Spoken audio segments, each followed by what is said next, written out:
get my shoes and out the door. 5, I'm alive. 6, 7, 8, feeling great. 9, gonna shine, life is good. I'm doing fine. 10, gonna do it right and do it again, yeah. I look into the sky with all the beautiful color, but there's more than just for me, so gonna share it with another. I got to show, to give, let out. I want to sing and shout. Take a look and see a beautiful morning that turns into a beautiful evening, and together make a beautiful life. And if you wanna, I've been in here and people are roaring with laughter, so. It's a dirty show, though. Well, it's clean dirt. Forgive me, but the best restaurants of the world are here in Vegas. I mean, you have here the best of the best. Yes. So we have many celebrities here. The Harley Madison come over here, and the Usher come over here many often, and the Paris Hilton come here, and Britney Spears came over here like 2 weeks ago. Boy, I'm dating myself, but it's okay. Nobody else will. Oh. That's so Vegas.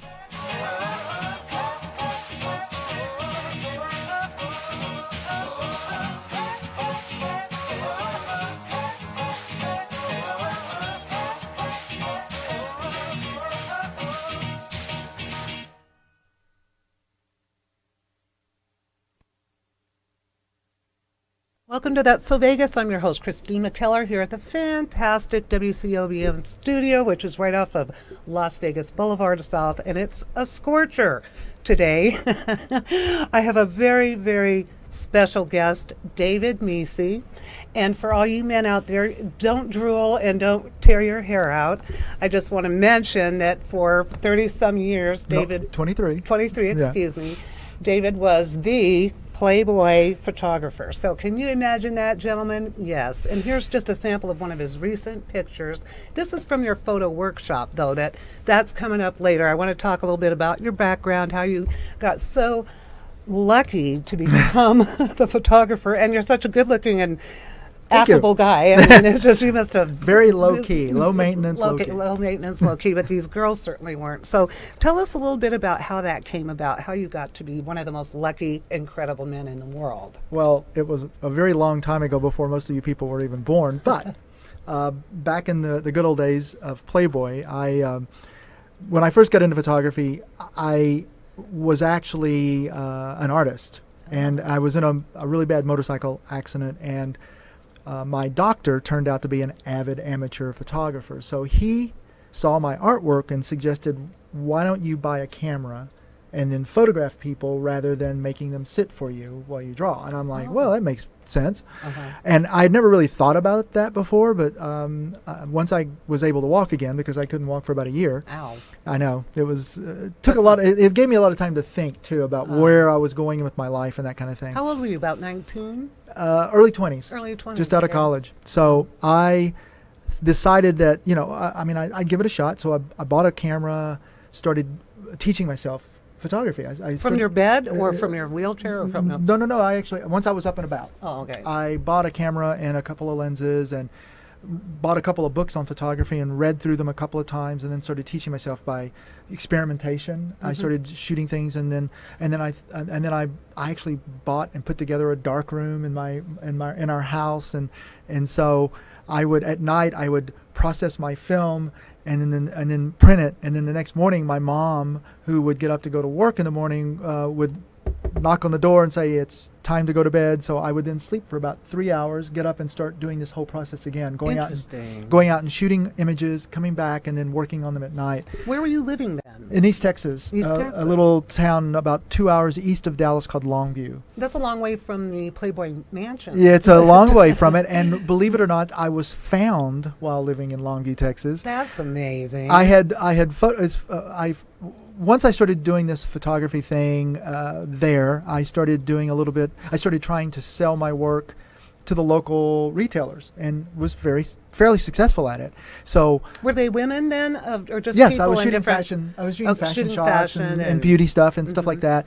And it was something that I was just doing at first as a hobby. Literally, I just started photographing because at first I was really into sports.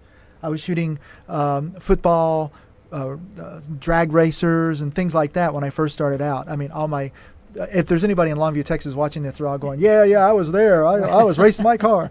So it's the really amazing thing was that I ran into a former girlfriend one night. A buddy and I were having a late breakfast one night, and so ran into an old girlfriend, and she literally, when she found out I was into photography, said, "Oh, I want you to photograph me." I go, "Oh, sure."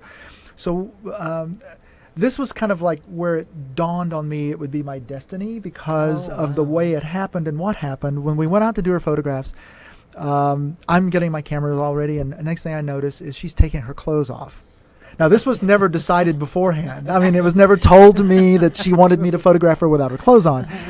And I mean, there she is, complete stark raving naked. And I'm just like suddenly weak-kneed, and I'm starting to sweat, and I'm just like, I don't know what to do. Typical male reaction. Yeah, exactly. Well, I mean. At that point. Yeah, and I'm just like, holy cow. Well, I maintain my demeanor and my composure, and we shoot some photographs, and I process them and everything, and they look great. She loves them.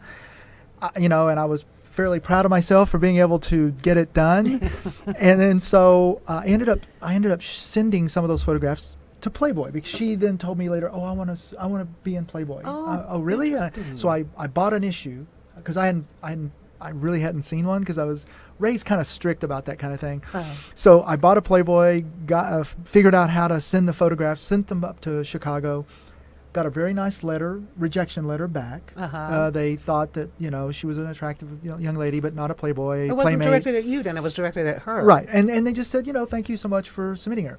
I kept the letter, by the way, and later on, when I was hired by Playboy and moved to Chicago, I framed it and put it up in my office. I love it, David. Yeah, so it was kind of it was cool. But Awesome.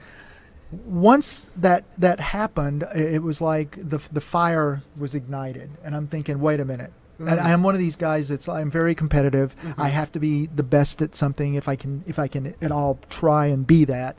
And I decided, okay, I got to get a picture in Playboy now. I can, So then I started really practicing and looking at the magazine and studying the lighting and trying to emulate the lighting on my own. I had no clue how it was done, but I was trying different things.